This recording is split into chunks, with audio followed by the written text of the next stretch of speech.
Doctor Michael Morbius एक बहुत ही बुद्धिमान वैज्ञानिक होता है जो बचपन से ही एक दुर्लभ ब्लड बीमारी से पीड़ित रहता है। उसका शरीर बेहद कमजोर होता है और वह हमेशा दर्द और दवाइयों के सहारे जीता है। लेकिन उसकी सबसे बड़ी ताकत उसका दिमाग होता है। बचपन से ही उसका सिर्फ एक सपना था, अपनी बीमारी का इलाज ढूंढना, ताकि वो खुद और उसके जैसे हजारों लोग सामान्य जिंदगी जी सकें। अस्पताल में उसकी मुलाकात एक दूसरे लड़के मिलो से होती है जो उसी बीमारी से पीड़ित होता है। दोनों जल्दी ही अच्छे दोस्त बन जाते हैं क्योंकि दोनों एक दूसरे का दर्द समझते हैं। मिलो बहुत अमीर परिवार से होता है और सालों तक माइकल की रिसर्च को फंड करता है क्योंकि उसे विश्वास होता है कि एक दिन माइकल इलाज जरूर खोज लेगा। समय बीतता है और माइकल दुनिया के सबसे बेहतरीन बायोकेमिस्ट्स में से एक बन जाता है। वो आर्टिफिशियल ब्लड पर रिसर्च करता है और कई लोगों की जान बचाता है, लेकिन उसकी खुद की बीमारी लगातार बढ़ती जा रही होती है। डॉक्टर जवाब दे चुके होते हैं, तभी माइकल एक खतरनाक एक्सपेरिमेंट पर काम शुरू करता है। उसे लगता है कि वैम्पायर चमगादड़ों के डीएनए और जीन तकनीक की मदद से वो अपनी बीमारी खत्म कर सकता है, लेकिन ये प्रयोग बेहद खतरनाक माना जाता है, इसलिए कोई भी इसे मंजूरी नहीं देता। माइकल के पास अब समय बहुत कम बचा होता है, इसलिए वो चोरी छिपे समुद्र के बीच एक प्राइवेट जहाज पर खुद पर यह प्रयोग करने का फैसला करता है।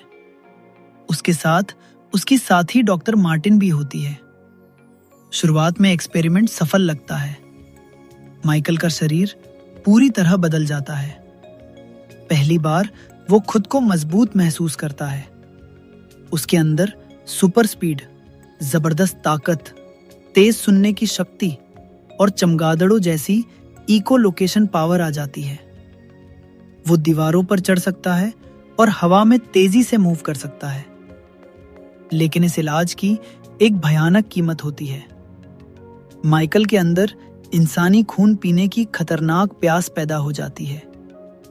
इसी बीच जहाज पर मौजूद कुछ लोग माइकल पर हमला कर देते हैं। डर और गुस्से में माइकल अपना कंट्रोल खो देता है।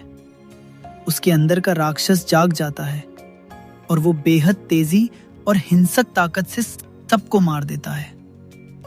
जब उसे होश आता है तो वो जहाज पर फैली लाशें देखकर डर जाता है। उसे समझ आ जाता है कि वो अब इंसान नहीं रहा। माइकल वहां से भागकर शहर लौट आता है और अपनी नई हालत को समझने की कोशिश करता है। वो इंसानों का खून पीने से बचने के लिए आर्टिफिशियल ब्लू ब्लड बनाता है, जिससे कुछ समय तक उसकी प्यास शांत रहती है। लेकिन पुलिस अब जहाज पर हुए हत्याकांड की जांच शुरू कर देती है। कैमरों में एक अजीब धुंधली आकृति दिखाई देती है जो इंसानों से कहीं ज्यादा तेज होती है। माइकल खुद को लोगों से दूर रखने की कोशिश करता है क्योंकि उसे डर होता है कि कहीं वो फिर किसी को नुकसान ना पहुंचा दे। लेकिन उसका पुराना दोस्त मिलो माइकल में आए बदलाव को नोटिस कर लेता है। वो देखता है कि माइकल अब पूरी तरह स्वस्थ और बेहद शक्तिशाली बन चुका है। मिलो भी वही ताकत चाहता है। माइकल उसे मना करता है क्योंकि वो जानता है कि ये ताकत एक श्राप है। लेकिन मिलो को लगता है कि माइकल उसे धोखा दे रहा है। आखिरकार मिलो चोरी से वही सीरम अपने शरीर में इंजेक्ट कर लेता है। कुछ ही देर में मिलो भी माइकल जैसा बन जाता है। लेकिन फर्क ये होता है कि माइकल अपनी शक्तियों से डरता है, जबकि मिलो उन्हें पूरी तरह अपनाता है। सालों का गुस्सा और दर्द अब उसके अंदर से बाहर आने लगता है। उसे ये नई ताकत पसंद आने लगती है। धीरे धीरे शहर में लोगों की रहस्यमयी मौतें शुरू हो जाती हैं। लाशों से खून गायब होता है और पूरे शहर में डर फैल जाता है। माइकल समझ जाता है कि ये सब मिलो कर रहा है। अब दोनों दोस्तों के रास्ते अलग हो जाते हैं। माइकल अपनी इंसानियत बचाना चाहता है, जबकि मिलो मानता है कि अब उन्हें इंसानों के नियमों से जीने की जरूरत नहीं है। एक दिन मिलो माइकल से कहता है कि दुनिया ने उन्हें हमेशा कमजोर समझा। अब जब उनके पास ताकत है तो उन्हें किसी से डरने की जरूरत नहीं। लेकिन माइकल जानता है कि अगर वे कंट्रोल खो देंगे तो पूरी तरह राक्षस बन जाएंगे। दोनों की दोस्ती अब दुश्मनी में बदल चुकी होती है।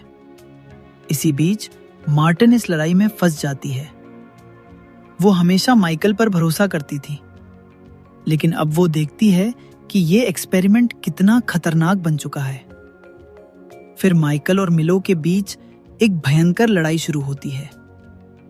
दोनों सुपर स्पीड और वैम्पायर जैसी शक्तियों का इस्तेमाल करते हुए शहर की छतों और अंधेरी गलियों में लड़ते हैं।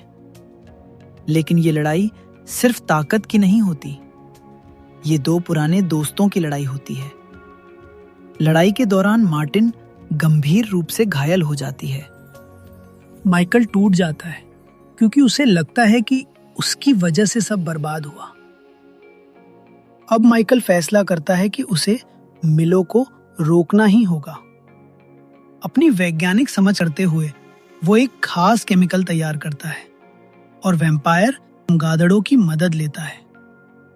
अंतिम लड़ाई में दोनों पूरी ताकत से भिड़ते हैं। आखिरकार माइकल मिलो इंजेक्ट कर देता है, जिस उसकी मौत हो जाती है। मरने से पहले मिलो को एहसास होता है कि ताकत के लालच में उसने अपनी इंसानियत खो दी। लड़ाई खत्म होने के बाद माइकल अकेला रह जाता है।